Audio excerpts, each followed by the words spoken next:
મજામાં છો ને? મજામાં રહેશો અને આપણે પણ બધા મજામાં જ છે ને ભગવાન સૌની મનોકામના પૂરી કરે એવી પ્રાર્થના સાથે આપણે નવા બ્લોગની શરૂઆત કરીએ છીએ. તો સ્વાગત છે તમારું ફરીથી એક નવા બ્લોગમાં.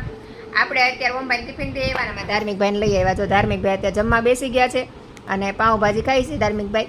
કાલે આપણે શર્મિલાબેનના ઘરે પાઉંભાજી બનાવી હતી તો છોકરાને પાઉંભાજી બહુ ભાવે, એના છોકરાને બહુ ભાવે ને અમારા મમ્મીને ધાર્મિકને બહુ ભાવે. તો આપણે બંને ઘર માટે થોડી થોડી પાઉંભાજી વધારે જ બનાવી હતી. તો હું પણ અહીંયા પાઉંભાજી લેતી આવી છું અને ત્યાં પણ આપણે થોડીક રાખી એટલે અમારા ધાર્મિકભાઈ અત્યારે પાઉંભાજી ખાવા બેસી ગયા છે. તમારા આનો વિડીયો જોવો હોય તો તમને આવતા શુક્રવારે આનો વિડીયો મારી ચેનલ છે પ્રજ્ઞા શોર્ટ્સ, તેમાં તમને આની રેસીપી મળી જશે અને વિડીયો મૂકીશ એટલે હું તમને આજે વિડીયો બનાવીશ ને એમાં તમને નીચે ડિસ્ક્રિપ્શનમાં લિંક પણ મૂકી દઈશ એટલે તમારે ગોતવામાં આસાની રહે. તો મારો વિડીયો જોવો તો તમે નીચે ડિસ્ક્રિપ્શનમાં ચેક કરી લેજો, લિંક મૂકી હોય તો ત્યાં જઈને તમે વિડીયોમાં ડાયરેક્ટ જઈ શકશો.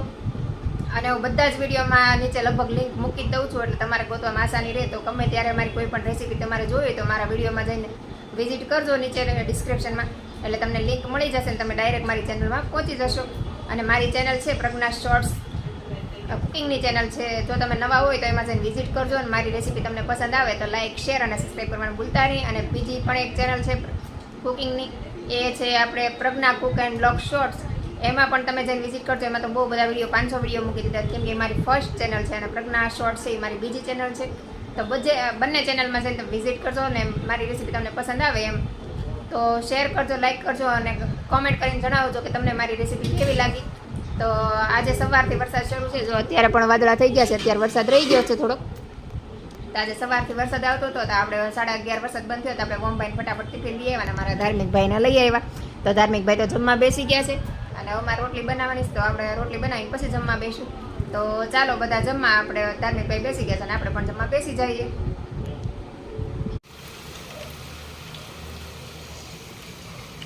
મમરાન ચેવડો બનાવ્યો અને 3 દિવસ થયા. જો આજે આપણે એક આ ડબ્બો ભરી લીધો અને જો આ ડબ્બો મેં કીધું તો ડબ્બો આજે પૂરો થઈ ગયો. આખો ડબ્બો ભર્યો હતો એમાંથી આ ડબલું ભરી લીધું ને એટલો ચેવડો વધ્યો. તો 3 દિવસમાં આપણે એક ડબ્બો અવડો છે એ આખો પૂરો થઈ જાય. તો જોઈ લો મારા છોકરાને કેટલો મમરાનો ચેવડો ભાવતો હોય છે. પણ ટેસ્ટી પણ બને છે ને તમને એમ જ થાય કે ચેવડો ખાધા જ કરીએ એવો જ બને છે. તો મારે રોજ 2 થી 3 દિવસમાં એક ડબ્બો ચેવડો બનાવવો પડે છે અને પપ્પાને પણ એને ભાવે ને છોકરાને તે 3 બાપ દીકરો થઈને 2 દી અને 3 દિવસે ડબ્બો પૂરો કરી દે. મેહુલ જો અત્યારે કાંઈક નાસ્તો લાવ્યા છે ને અમારા ધાર્મિકભાઈ જોવે છે કે પપ્પા શું નાસ્તો લાવ્યા છે. તો મેહુલ કાંઈક નાસ્તો લઈ આવ્યા છે આજે. તો ધાર્મિકભાઈને ભૂખ પણ લાગી છે તો ધાર્મિકભાઈ જોવે છે અને ધાર્મિકભાઈને મેળ આવી ગયો. ધાર્મિકભાઈને ભૂખ લાગી હતી ને અત્યારે પપ્પા નાસ્તો લઈ આવ્યા અને અત્યારે 2:45 થઈ ગયા છે અને ધાર્મિકભાઈને હમણાં ટ્યુશન જવાનો ટાઈમ થઈ જશે. તો ધાર્મિકભાઈ બેસી ગયા છે નાસ્તો કરવાના. મેહુલ નાસ્તો લઈ આવ્યા છે તો જે આપણે ડબ્બામાં ભરવામાં બાકી છે. અત્યારે વાદળા થઈ ગયા છે ફૂલ અને વરસાદ આવે એવું થઈ ગયું છે અને આમાં ધાર્મિકભાઈ જો ટ્યુશનમાં જવાની તૈયારી કરે છે. ધાર્મિકભાઈ ટ્યુશન જવાની તૈયારી કરે છે. વાદળા થઈ ગયા છે તો ભાઈ વહેલા આવી જાય ઉપર જોવે છે.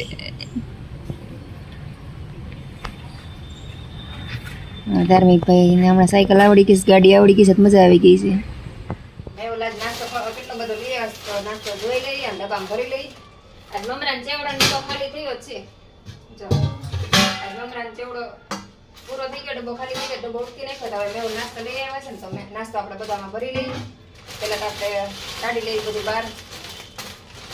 એમાં તો હું ભાઈ બપોર ગોતી ખાતા હતા પણ મારે પછી ભરવાનો ટાઈમ નહોતો મેં કીધું પછી આપણે બદલીશું. વેફર લાવ્યા છે, ચીકી છે, ચીકી તો પૂરી હોતા ને કદી અડધી ખાઈ ગયા હતા. આ પીઝા ખાખરા લાવ્યા છે, ચકરી લાવ્યા, ચકરી છોકરા અડધી કરી નાખી. એમાં તો બોમ્બાઈ હમણાં આવ્યા હતા એ ઓલી કરી ખજૂર લઈ આવ્યા છે, પછી ખારી સિંગ લાવ્યા છે, કેળાની વેફર, ડાળિયા લેવા છે, ખજૂર લેવા છે. ડાળિયા ખજૂર ખાવાની મજા આવે. અને ચોકલેટ બિસ્કિટ લેવા છે, નાના નાના અત્યારે મળે છે ને આવા અત્યારે બહુ બધા ખાય છે. એ પણ લઈ આવે. મેં નાસ્તો લઈ આવે ને તો કેટલો એક આરે લઈ આવે, ન લાવે ને તો હાવ ન લાવે એવું છે. અને કઠોળનું ચવાણું છે, ઝીણું ઝીણું આવે ને ચવાણું, મગ ને મઠ ને એવું બધું મિક્સમાં એ લેવા છે. અને ભાખરવડી લેવા છે. બધો છોકરાને ભાવે એવો નાસ્તો લઈ આવ્યા છે આજે. અને આ પાપડી વાળું ચવાણું લાવ્યા છે. તો આ બધું આપણે ડબ્બામાં ભરી લઈએ. આટલું બધું એક હારે લઈ આવ્યા છે નાસ્તો. જો અને આ હું કાલ મમરાના ઓલા ભૂંગળાના બધું લઈ આવીશ. ઓલા ચેવડા નાખવા હાટું છે ને લેતી જાઉં. તો આ બધું આપણે ડબ્બામાં ભરી લઈએ. તો જો આટલો બધો નાસ્તો લઈ આવ્યા છે કારે જો. મેં એવું લાવે ને તો કેટલું લાવે ને ન લાવે ને તો ઠામુક ન લાવે એવું છે. તો હવે આપણે આ બધું ડબ્બામાં ભરી લઈશું. ખજૂર ને આ બધું ચકરી ને એવું બધું છે જે કડક કડક છે નીચે રાખશું ને જે ભૂકો થઈ જાય એ વસ્તુ ઉપર છે ઉપર રાખશું તો ડબ્બો પાછો ભરાઈ જશે. ખારી સિંગ ને બધું લઈ આવ્યા છે. મેં એવું લેકારે લાવે ને એટલે છોકરા પછી જમે નહીં ને આવું બધું ખાટા પછી આવે બહારમાં નાસ્તો. જોકે નાસ્તો નથી કરતા આવું પણ બધું હોય તો છોકરા નાસ્તો કરી જાય એટલે મેં એવું લઈ આવે તો ડબ્બો આપણે પાછો ભરાઈ જશે. ચેવડો ખૂટ્યો ચેવડાનો ડબ્બો ખાલી થયો ત્યાં આ નાસ્તો ભરાઈ ગયો. આ ચોકલેટ એ બહુ મસ્ત આવે છે. છોકરાને મજા આવે એવું છે. ગળું ભાવતું એને ભાવે મને બહુ ન ભાવે આવું બધું. તો આપણો ડબ્બો ભરાઈ ગયો. અને ખાખરા પીઝા લાવ્યા હતો તો લેવા ઉપર સુધી ડબ્બો ભરાઈ ગયો. આપણે ખાખરા ઉપર રાખશું કેમ કે ખાખરા તરત ભૂકો થઈ જાય. અને આ ચીક્કીનો ડબ્બો આપણે બહાર જ રાખશું ને અહીં આપણે મૂકી દઈશું અને ડબ્બો કરી દઈશું પેક. સ્ટીલના ડબ્બા ભરીને મૂકી દઈએ તો હવાય નહીં નકર હવાઈ જાય.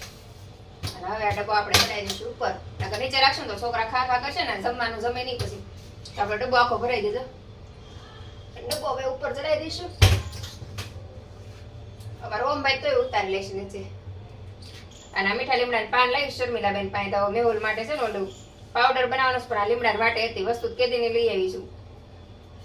ઓલો જીરું ને એવું બધું લઈ આવી. જીરું ને અજમા અળસી એવું બધું લઈ આવીશું કેમ કે મેહુલનું વજન બહુ વધી ગયું છે ને હમણાં મારું બહુ વધી ગયું છે. હું તે જાડી થઈ ગઈ છું જાડી બહુ થઈ ગઈ તો હશે ને પાવડર બનાવો છે તો એમાં છે ને દેશી લીમડો જોઈએ આપણે મીઠા લીમડાની પાન આવે ને એ જોઈ તો મારી પાસે હતા ને અહીંયા એટલા બધા આપણે આપે નહીં દાણાવાળા તો શર્મિલાબેને કીધું હતું કે દેશમાં જ મંગાવી તો શર્મિલાબેને આટલો બધો મંગાવી દીધો. તો હવે આપણે આજ તો નથી ટાઈમ અત્યારે જ સિલાઈ કામ કરવા બેવું કેમ કે સિલાઈનું ઘણું ભેગું થઈ ગયું છે. અત્યારે સિલાઈ કામ કરી નાખશું. તો ચાલો આપણે પહેલા સિલાઈ કામ પતાવી દઈએ. કેટલા દિવસથી ભેગું કર્યું છે બધું. જો આપણે મશીન ઉપર પડ્યું ને આ બધું સીવવાનું છે. આ બધું ફાટી ગયું છે. આ ચાદર નહીં ત્યાં તમે અમારે સિલાઈ કાઢી નાખી અને આ કવરે તમે તેથી બતાવ્યા તેતું એમને સીવવાનું બાકી રાખ્યા છે અને ટાઈમ જ નથી મળતો તો મેં આજ કરી નાખીએ. તો હાલો અત્યારે આ સીવવાનું કામ પતાવી દઈએ. હમણાં નવરા જ નથી થતા. મશીન ઉપર તો આખું સીવવાનું બધું ઢગલો થઈ ગયા. બધું સિલાઈ કરવાનું છે. ધાર્મિક છે આને ફાડી નાખ્યું છે. ક્યાં સિલાઈ વહી ગઈ કે કારણ સિલાઈ વહી છે ને મને આ ચાદર છે ને બહુ ગમે છે. જો કાઢી નાખી હતી સિલાઈ ક્યાં ગઈ અત્યારે સરશે નહીં. હા અહીંયા કાઢી નાખી જો અહીં કાઢી નાખી સિલાઈ પણ દેખાતી નથી. આ બધાને અત્યારે સિલાઈ કામ કરી નાખશું. આખું મશીન ઉપર આ બધું સીવવાનું જ પીડ્યું છે કીધું પણ ટાઈમ નહોતો મળતો તો મેં કીધું છે ને કે નવરાઈ મળશે ત્યારે સીવવાનું કરશું બધું. તો આજે છે ને કરવું જ પડે એમ છે કેમ કે આ બધું બહુ સીવવાનું ભેગું થઈ ગયું છે. તો મેં અત્યારે સીવવાનું કામ પતાવી દઈએ. તો હવે આપણે લઈ જવું મશીન પર સીવવાનું કામ કરી નાખીએ. તો પાછળ એટલું કર્યું સીવવાના બધું સીવવાનું ઢગલો થઈ ગયો. તો ઓશિકાને કવરના છે ને કેદું ના ઓલા થઈ ગયા સ્થાન છે ને પેલા આપણે સિલાઈ મારી દઈશું આજે. તો કામ પતે તાને મૂકી દઈએ પાછા હાથની. આમ તો મને બધું કામ ફાવે છે. કોઈ કામ એવું નથી જે મને ન આવડતું. 40 રૂપિયાનો ચોપડો ખાલી 50-30 ની. કોણ મેં લીધો. કોણે આપ્યો? શિવગોપાલ લીધો. પૈસા કેટલા? મેં તો કીધું નથી. તારા દોસ્તાને પૂછ્યું તો ચોપડા એને કીધું વિશ્વ સ્ટેશનરી. તો આપણું નાનું મોટું કામ હતું એ પતી ગયું. નાસ્તો ભરવાનો એ ભરાઈ ગયો. સિલાઈ કામ થઈ ગયું. ને આમાં ધાર્મિકભાઈ આવી ગયા છે. ધાર્મિકભાઈ બેસી ગયા છે જમવા. તમે ધાર્મિકભાઈને ભાજી હોય તો બહુ ભૂખ લાગે તો આખો દિવસ ભાજી હોય ને તો ધાર્મિક આખો દિવસ જમે. ભૂખ લાગે ને તરત એને ભાજી યાદ આવે. તો અત્યારે તો ટ્યુશનમાં આવીને ભાજીને રોટલીને લઈને જમવા બેસી ગયો છે. અને આપણે થઈ ગયો છે રસોઈનો સમય. અત્યારે જો 6:45 થવા આવ્યા છે. તો ધાર્મિકભાઈ તો સાંજનું જમશે નહીં. તો અમારે 3 જમવાનું બનાવવાનું છે. તો હું આજ કંઈ શાક લેવાય નથી ગઈ કેમ કે મારા ઓમભાઈ ગાડી લઈને વયા ગયા છે. કેમ કે લાઇબ્રેરી જવાનું હોય વાંચવાનું હોય એટલે એ ગાડી લઈને વયો ગયો છે. મારે કાંઈ શાક ને એવું કંઈ લેવા જવાનું નથી. ઓમભાઈ દૂધ લેતા આવશે તો આપણે શાક ને એવું કંઈક ઘરેથી તે કંઈક બનાવી નાખશું ને તો અથવા તો કઢી ખીચડી બનાવી નાખશું. આમાં 3 જમવાનું છે. અને મેવું લઈ હમણાં જમીને ગયા છે ને ઓમભાઈ તેમણે આવીને જમ્યા હતા. તો થોડું સાંજે બધાને જમવા આમે અમારે બધાને ખોરાક છે ને હાવ ઓછો છે. તો સાંજે કંઈક કઢી ખીચડી ને એવું બનાવી નાખે ને ભાખરી બનાવે તો ભાખરી બધાને એક જોઈ 4 જણાને 4 જ ભાખરી બનાવવાની હોય. તો ધાર્મિકભાઈ જમી લીધો. તો સાંજે કાંઈક 3 ભાખરીને કઠિયા શાક બનાવી નાખશું ને કાં તો હવે વિચારીએ હું કરું એ હજી મને નક્કી નથી. તો હાલો આપણે કંઈક રસોઈનું કરીએ.